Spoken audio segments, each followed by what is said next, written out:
Hello, I'm the Gnostic Syncretist. Tonight, I would like to talk about the nature of God in the Old Testament and in the general religions of today, um, such as Judaism, Islam, and Christianity, and why the idea that they present as God, Jehovah of the Old Testament and the New Testament, supposedly, um, as well as the Jehovah of the Hebrews and Allah of Islam, which of course the three of them have one common source, which is Abraham, supposedly created a chosen people.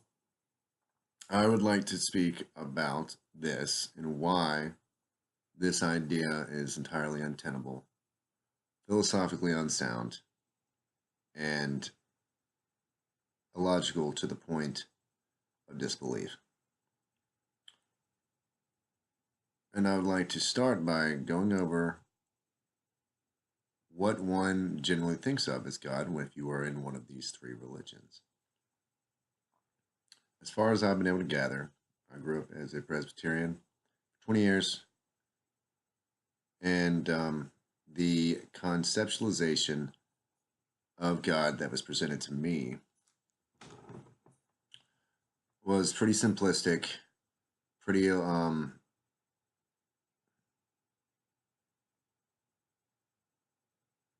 basic, with literally no detail basically whatsoever, and no presentable evidence for logical thinking to describe what they really thought God was, except for an arbiter of justice, of or an arbiter of reward and punishment, and the supposed creator of the universe. Doesn't really exactly explain how he creates the universe in any sort of logical or philosophical or metaphysical fashion. He just does, which is kind of crazy, in my opinion, and totally childlike in an understanding of how such a God, if he is truly the creator of the entire cosmos, could be so poorly described and detailed in his manifesting powers that they just kind of leave all that out and expect you to just to believe on faith that it just magically happened. This is, of course, after they completely accused the pagans of magical heresy and magical thinking and then wiped them out, while at the same time having childlike fairy tale thinking for their own ideas of divinity and us of supreme consciousness and divine idea, which is just ludicrous. So, okay, Christianity, let me just say the three Abrahamic religions generally think of God as an all father or just a father that created the universe in what, I guess, 7 days. Doesn't exactly explain how he creates them in 7 days. Just says what he does in each one of the 7 days. Doesn't try to explain it um, through any sort of philosophical science how he would do this. It just it just happens. And after which he creates man in his own image, thus immediately portraying the aspect of immediately expressing the aspect of true arrogance and almost a human-like nature, thus stealing from him the very concept of divinity, which would do what? Arise above human conceptualizations. No God would actually create anyone in his image. They don't do that. They're creating the entire universe. It is the utmost arrogance attribute to a God the idea that it could actually have arrogance, and two, that it would use that arrogance to create something in its own image. And then, of course, the utmost hubris of the human race to think that they're the pinnacle of his creation, on top of that delusion.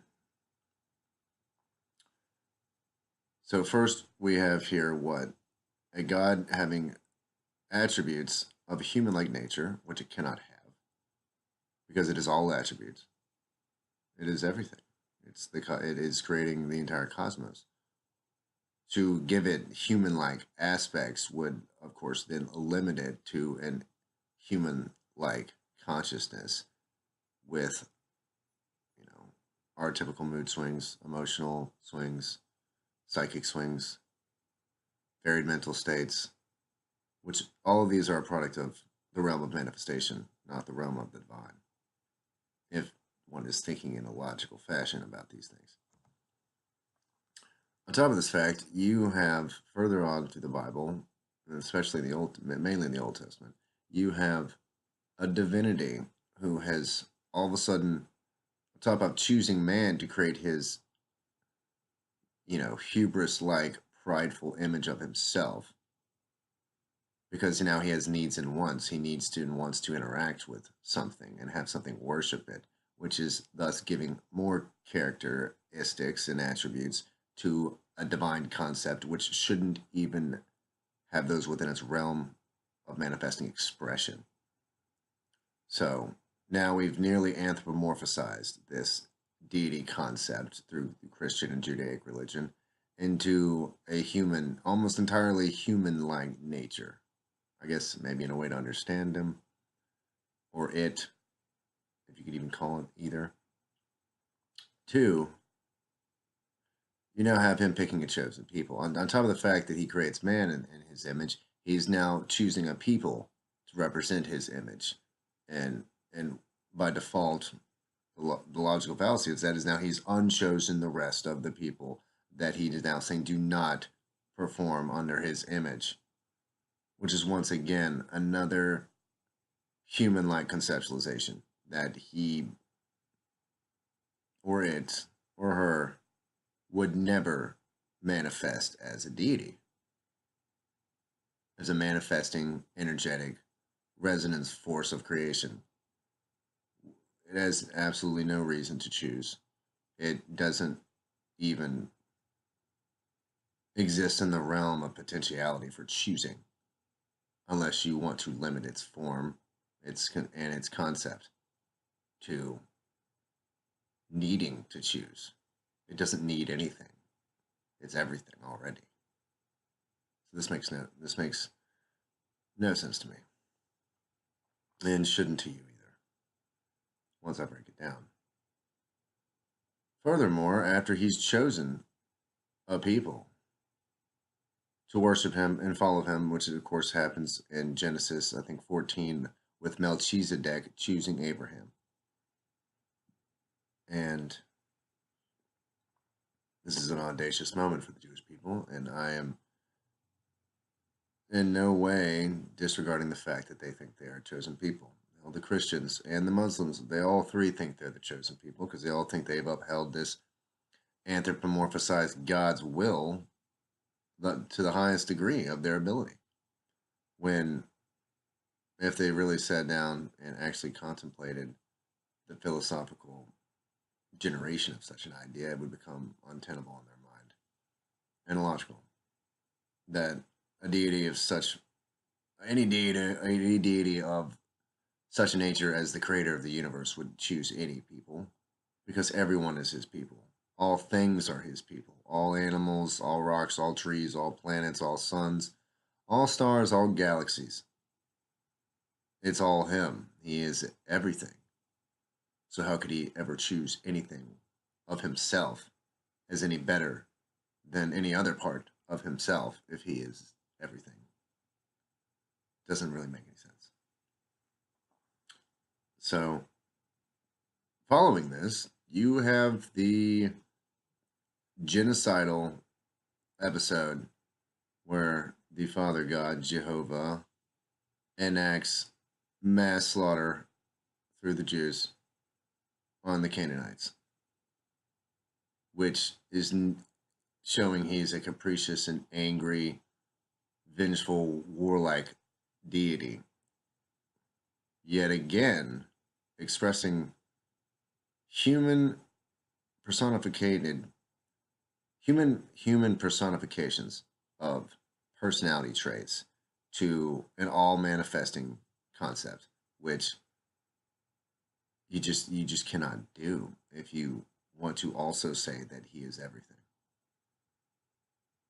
You just can't do it. Doesn't work.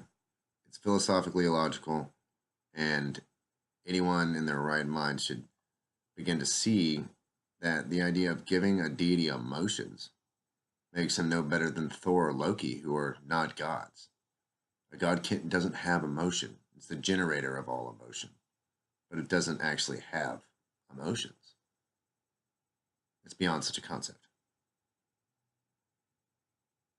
It's a manifesting force. It manifests things, entire universes. It doesn't have time, because time doesn't even affect it. Nor the desire, because it doesn't have desires, because it's already everything. To seek out and destroy entire peoples on a tiny little planet, on one galaxy he's created, for the express reason of choosing one people to have a certain piece of land on that one little planet. The logic of it is stupefying, to say the least. And then following that, he completely abandons them for 400 years. And they fall into disarray, go to the Babylonians, and it seemed to be, in their own mind, and in the ancient writings of the Jews, to be abandoned. And so now he's abandoned you after he said he's going to save you and keep you as his own and give you the entire world. I mean, does that sound like a manifesting force deity? Or does that sound like the ravings of a mad god? Perhaps the demiurge, who is actually capable of jealousy because he is not the one source of all things. He is a archontic manifestation of Sapphire's fall. But let me not get too deep into that. That is for another video. I just wanted to go into why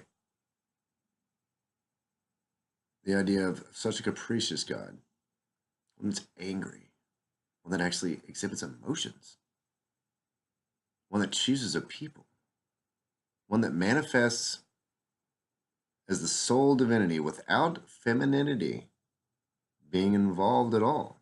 It's purely masculine, thus unbalanced. But somehow it creates both male and female, while it being only male. You can see why I don't find the logic of this to be very sound. Because if you can't have something come from nothing, meaning where did the feminine aspect come from if not from a infinite source that has the entire potentiality to create both poles of masculine and feminine within itself, within its very essence, while a singular male deity would not be capable of such a feat because he doesn't have that genomic programming or manifesting power of that polar side to even manifest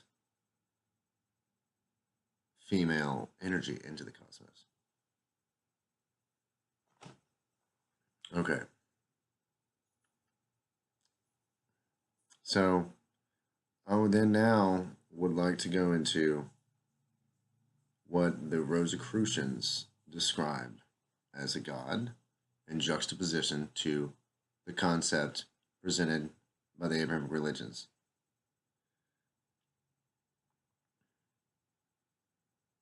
And before I do that, let me finish a few things. If God was so perfect in his everything, as the sole arbiter and creator of the universe, are you then saying that when he sent his only begotten Son, Jesus, that he failed in his creation? That he failed. That he made a failed creation, that he then had to send a piece of himself to save another piece of himself, humankind. And then following that, you have Revelations, where even that failed. So he's now a God of failures. It must now wreak an Armageddon upon the entire human race and have a rapture with the chosen people that have remained true up to this point, because he somehow created a flawed being when he is entirely without flaw himself. Does this really make sense? It doesn't seem to make.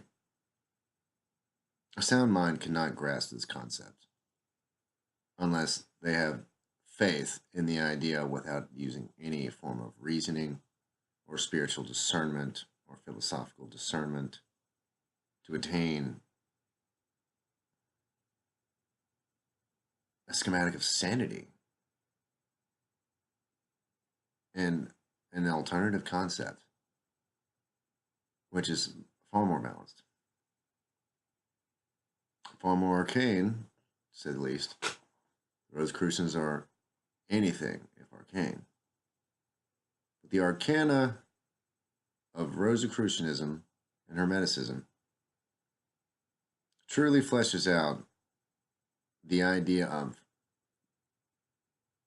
how the essence of the universe could actually exist by describing what it cannot be, while at the same time describing how it can manifest, how it does manifest, and through seemingly logical proofs describes this. So one of these individuals is William Walter Atkinson, guy who maybe supposedly wrote the Kabbalion. If you all have ever heard of that, I did a couple of videos on that a few months ago. I'm sorry I've been gone for so long. He wrote another book called The Secret Doctrines of the Rosicrucians, where he addressed the conceptualization of God, which is a limiting term in and of itself, by describing it as the term infinite unmanifest.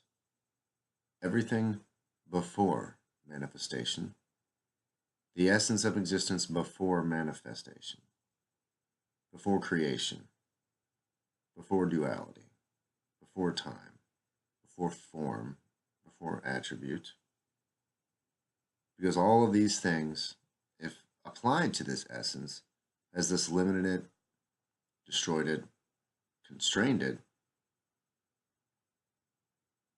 and it's no longer everything. It is now something. So, to rationally try and describe God is to really truly to describe what he's not, what he cannot be, what ways it cannot, if you constrain his concept, its concept in any way, you have destroyed the entire concept itself. So I want to read a few passages of what he refers to as the infinite unmanifest in the Secret Doctrines of the Rosicrucians. He talks of, the first aphorism states, the eternal parent was wrapped in the sleep of the cosmic night. In this sentence, there is a reference to that teaching concerning the cosmic days and nights of manifestation and then unmanifestation, the indrawing and the outdrawing of Brahma in the Hindu Vedas, the beginnings and the endings, but not of really just cycles of manifestation, and then cycles of disintegration, so that energy-laden planets and stars and suns that are no longer viable energetically disintegrate, and their energy and spirit and essence draws back into the infinite unmanifest, at the end of the cycle, and it rests and sleeps in a dreamless sleep of unconsciousness, and then slowly begins manifestation again.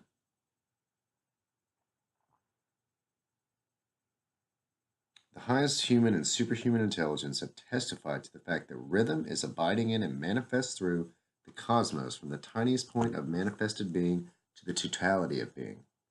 There is found to ever exist a presence and manifestation of rhythm.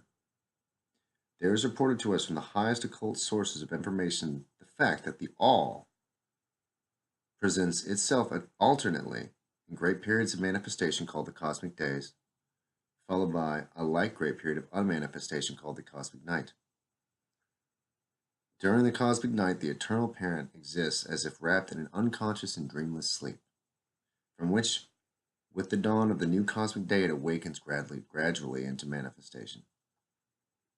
The cosmic day, in turn, gradually finds itself changing into twilight, which slowly but surely darkens into the cosmic night when all again is stilled and quiet, and so on, and on, and on, in an infinite sequence and repetition and infinite rhythm. The cosmos presents this succession of days and nights of manifestation and unmanifestation. So, if you think about it, this really starts to make sense. The esoteric doctrine teaches, like Buddhism and Brahmanism, even with the Jewish Kabbalah, which is deep Jewish mysticism, not typical Judaic concepts and religious ideology, or theology, if you will, that the one infinite and unknown essence exists from all eternity in regular and harmonious successions, is either passive or active. In the poetical phraseology of Manu, these conditions are called, like I said before, the days and nights of Brahma. He's either awake or he's asleep. An expansion of this divine essence from without inwardly and from within outwardly occurs in obedience to eternal and immutable law, and the phenomenal or visible universe is the ultimate result of the long chain of cosmical forces thus progressively set in motion. In like manner, when the passive condition is resumed, a contraction of the divine essence takes place, and the previous work of creation is gradually and progressively undone. The visible universe becomes disintegrated, its materials dispersed, and darkness, solitary and alone, broods once more over the face of the deep. An outbreathing of the own essence produces the world, and an inhalation causes it to disappear. It is a song without end, if you will, a song of ice and fire. Furthermore, let's describe what God is, what the divine essence, infinite unmanifest, is. The first aphorism states, "Light there was not, for this flame of spirit has not yet rekindled." This is apt to prove a hard saying to those who, having the half-truth only and not realizing the existence of the other half, have thought of infinite reality as being spirit, which I have at certain points in myself in my path, but I've gained a deeper understanding. For spirit is a thing in and of itself. This is a thing that is the essence of spirit, everything before spirit, all infinite potentiality, which the flame is, of course, the occult and esoteric symbol. But the best ancient wisdom, as voiced by the most careful teachers, have ever taught those qualified to know the whole truth, that not only back of matter, but also back of spirit, there abides an eternal and infinite essence, which is neither spirit nor matter, but which is the unconditioned root and source of both spirit and matter. The infinite reality is the essence of the spirit, light, and flame, not the light and flame itself. The student will be abided in grasping this truth if he will contemplate the flame of a lamp, a candle, a gas flame, or any other kind of physical flame. He will perceive to be present under and at the center of the flame a dark, transparent something, which is the essence from which the flame itself proceeds, upon which it draws for support and sustenance. The essence is the spirit of the fire, not fire itself, but rather of the fire of which the essence is the cause. Therefore, The infinite unmanifest, the sleeping eternal parent, must not be thought of by the student as being spirit in the sense of the latter term is commonly employed in our thought. Rather, it is akin to pure space from which the flame emerges and in which it is contained. There is close reasoning and distinction here, which become clear to the student as he proceeds, but which must be noted even now in passing. The first aphorism further states, time there was not, for change had not begun. Here again is expressed another hard saying. For the student who has not grasped the true meaning of time, time, in the strict philosophical meaning of the term, does not mean pure duration of existence. Instead, it means the measure of changing existence. An enduring existence in which there is no change of form, activity, or degree, mental or physical, is timeless. Time, in fact, is but the measure of change. Without change, there can be no time. In the true sense of the latter term, pure being manifests, not time. Time is a result of becoming, of change. It's always measured by change or becoming in something. The following statement from a modern textbook describes it as the conception of pure duration versus pure time. If time were able to affect the infinite essence of reality, it would be limited by its duration, and its duration is eternal and infinite, according to all schools of thought. Time is based upon the movements of the celestial bodies, or the earth, and is frequently measured by instruments based upon which such movements occur, such as watches, clocks, and sundials, etc. Passage of time also changes in our mental states, our thoughts, our mental images, both in the waking state or the dream state. Without changes in the outside world, represented to our consciousness by perceptions of such time, or without changes in our mental states, time would not exist for us. Thus follows giving an eternal, changeless reality for whom and by whom no outside world has been or is manifested. Timelessness is the exact quality or concept of the divine essence. It is a necessary truth of the statement of the first aphorism that the eternal parent, wrapped in the sleep of the cosmic night, time there was not, for change had not begun. It is impossible to hold otherwise, considering the nature of time and the absence of change during the cosmic night of the eternal parent. The student will perceive that given infinite existence in the absence of change, then we must necessarily postulate pure duration and the absence of time. There is no logical escape from this conclusion. The first aphorism further states, things they were not, for form had not represented itself yet. Here again, we are presented with an unescapable conviction. A thing is whatever exists or is conceived to exist as a separate entity and as a separable and distinguishable object of thought. Thus, the infinite unmanifest cannot be a thing. It cannot have attributes, since it is the source of all attributes, all qualities, all concepts, all entities, all things. To say that it is a thing is to limit the idea that the entire potentiality of things arise from it. Because you cannot limit it not. You cannot limit this divine essence. It is limitless, unknowable, unchangeable, timeless, eternal, does not have any sort of duality coming from it. I mean, existing in it, in its natural cosmic form, cosmic sleep form. Duality manifests from it and may be a necessary requirement for manifestation to energetically occur in the time-space continuum. But it does not have poles to itself. It manifests poles as a matter of creation. Unlike the Zoroastrians' belief that there was a break in the infinite divine essence into a good and an evil, that does not exist within this concept. There is no logical escape from this conclusion. A thing must be capable of being thought of or pictured as composed of qualities, attributes, or properties distinguishing it from other things. Hence, everything must manifest form in order to be so distinguished, and perceived by the senses or by the intellect as a thing. The infinite unmanifest cannot be held to manifest form or to display or present any particular quality, property, or attribute of manifestation when in its state of unmanifestation. When the eternal parent takes upon itself the robes of manifestation, it proceeds to manifest the appearance of things, these things each displaying form and certain qualities, properties, and attributes which distinguish them from other manifested things. It is axiomatic in metaphysics and philosophy that the unmanifest cannot be thought of as possessing or manifesting any one set of qualities, properties, or attributes, which appear later in its manifestation of things, as distinguished from the opposite set of qualities, properties, or attributes.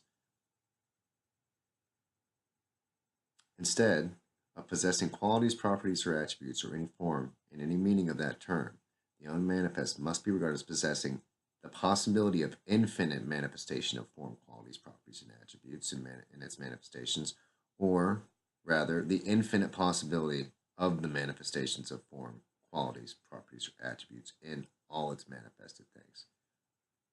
And it cannot be thought of a thing either itself. Rather, an illumined occult master has expressed it must be regarded as an omnipresent, eternal, boundless, and immutable principle regarding which all speculation is impossible, since it transcends the power of human conception and can only be dwarfed by any human expression or similitude. It is beyond the range and reach of thought. It is unthinkable and unspeakable.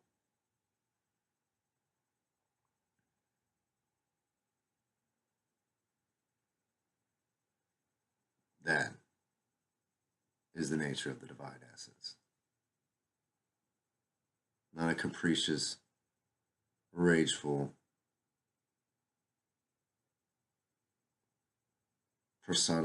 personification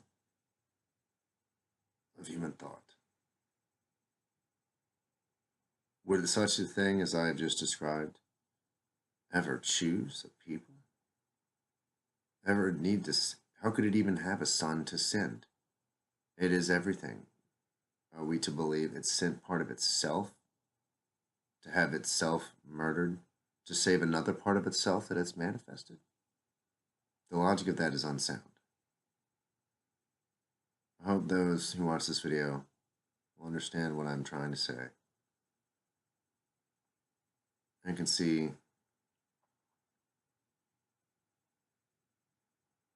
all I can say is the logic and sanity of this